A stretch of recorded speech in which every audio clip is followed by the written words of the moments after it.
Elcan İbadov. Atamın sahibkarlığında və istifadəsində olan əmlakı ələ keçirməyə çalışırlar. İbadov. Məmmədəmin Rəsulzadənin nəvəsi olan bu şəxs saxta sənədlərlə həm əmlakı, həm də ailəmin nüfuzunu hədəf alıb.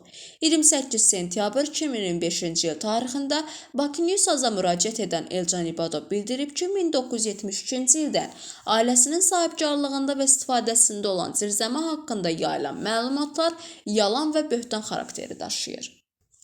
Onun sözlərinə görə məqsəd mərhum atasına məxsus əmlakı saxta sənədlərlə ələ keçirməkdir. İbadov deyir ki, Rəsulzadə soyadlı şəxs zirzəminin güya siyasi repressiyalar idarəsinə aid olduğunu və hətta bir müddət assosiasiya fəaliyyətini də orada apardığını iddia edir. Halbuki ətraf sakinlər və qocaman əhali redaksiyamızda söhbətlərində Elcan İbadovun dediklərini təsdiqləyiblər.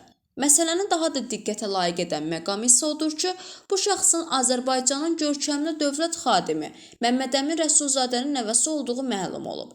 Elcan İbadov hesab edir ki, onun bu addımı həm atasının sahibkarlığında və istifadəsində olan əmlakına qəsd, həm də xalqın gözündə ucalmış bir şəxsin adına və nüfuzuna xələl gətirən əməl kimi dəyərləndirilməlidir.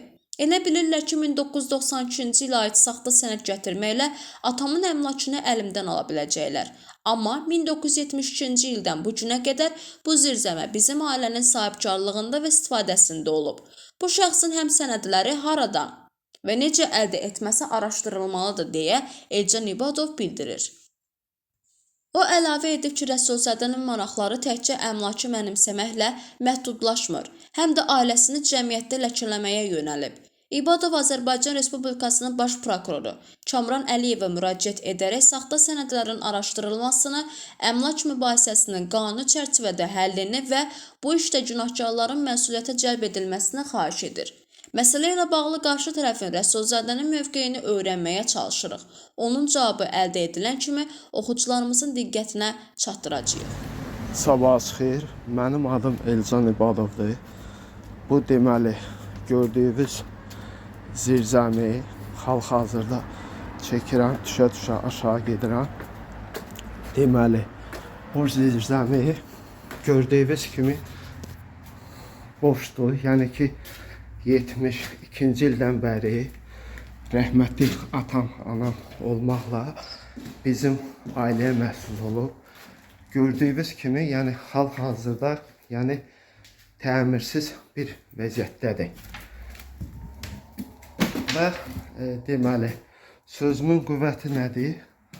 Burada heç vaxtı, indi bağışlayın, işıq olmadığı yerlərdə, bəzi yerlər belə qaranlıq çıxır, işıq sad yoxdur deyə.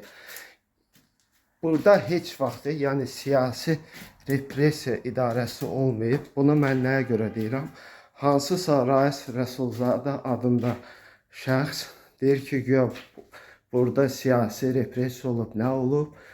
Buranı hansısa xoşa gəlməyən yolla deməli bura sahib çıxmaq istəyir. Halbuki bura 72-ci illərdən bəri bizim ailəyə məxsus olub, hal-hazırda da bizdədir. Yəni buna aid olan məndə aidiyyəti orqanlardan sənədlər də var. Amma onun özündə Bakı şəhərinin 92-ci il məlum olmayan bir sənəd də var. O sənədlər o sənəd ona nə əsasında verilib, onu sübut edən əlində sənədlər yoxdur. Sadəcə olaraq bütün bunları göstərirəm ki, bax, görəsiniz, burada heç vaxtı siyasi repressiya deyilən şey olmayıb. Zəhmət olmasa baxa bilərsiniz. Yəni, əgər burada bu deyilən şey olsaydı, idarənin, nə bilim, sənədləri olar, şkafı olar, nə bilim, nəyi olar. Sadəcə olaraq bu quldurluq yolu ilə buranı deməli bizə şantaj eləməklə götürmək istəyir. Bir yax yuxarıda qeyd elədiyim kimi hansısa Bakı şəhər icra hakimiyyətinin hansısa 92-ci il sənədi var. O sənəd ona nəyə görə verilib? O sənədin heç bir əsas sənədləri, sübut sənədləri ümumiyyətlə yoxdur. Sadəcə olaraq bütün bunları göstərirəm ki, o boyda Rəsulzadənin adından istifadə edib, bax, belə şantaj işlərlə məşğuldur. Yəni, bunu aidiyyəti orqanlara bir daha göstərirəm ki, baxın, görün, necədir. Görün burada bir repressiya ait bir şkafı varmı? Utanmadan, yalandan bax belə şayələr yazır. İndi kakraz gəldiyim kimi də təzədən çıxıram. Yəni bütün incəlikləri göstərirəm.